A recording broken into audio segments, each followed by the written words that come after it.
Hello, good morning. आपल्या दिवसाची सुरुवात म्हणजे चहापासून. तर सर्वप्रथम आम्ही चहा करायला घेतला. तर ते चहा करताना त्यांनी साखर, पत्ती, दूध वगैरे टाकून घेतलेलं होतं.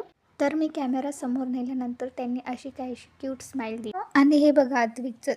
आणि मस्त त्या दोघांचा टाइमपास चालू असताना ना आमच्या चहाला उकळी फुटलेली होती. म्हणजे तो चहा खूप जास्त गरम झालेला होता.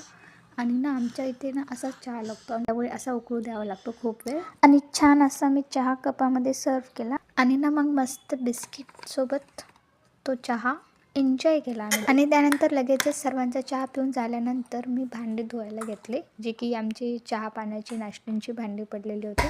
ते सगळे एक एक करून क्लीन करून ठेवून दिले आणि मग लगेचच किचन ओटा पुसून वगैरे घेतलं. कारण ना मला खूप सवय आहे की काही काम झाले की लगेच किचन ओटा पुसून घ्यायचं. कारण जास्त वेळ जर आपण त्याच्यावर काही सांड वगैरे असेल तर ते खूप नंतर काढायला अवघड जातं. म्हणजे कडक होतं, कधी वाळून जातं, कधी काय होतं. त्यामुळे मी लगेचच ते पुसून वगैरे टाकत असते.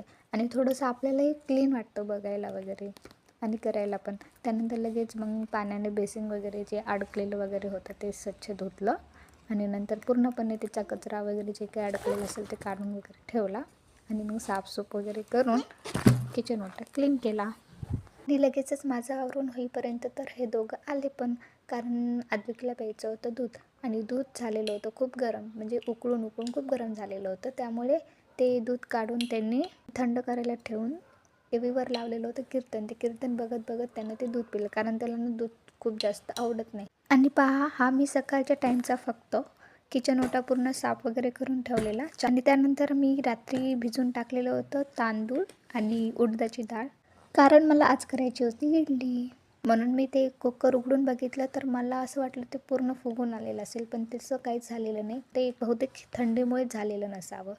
आणि ती उडदाची डाळ मी तशीच ठेवली होती, तर ते पण काढून घेतलं. तिचंच इडली करायची होती म्हणून इडली पात्र काढलं व त्याला स्वच्छ पाण्याने धुवून घेतलं. आणि हा बघा, हा परत आला. हा याची अधूनमधून चक्कर चालूच असते आणि एका जागेवर करमत तर अजिबातच नाही. त्याला तर असं वाटतं मी कधी कधी बाहेर जाऊ आणि कधी कधी मला कोणी घ्यायला येतं बाहेर फिरायला.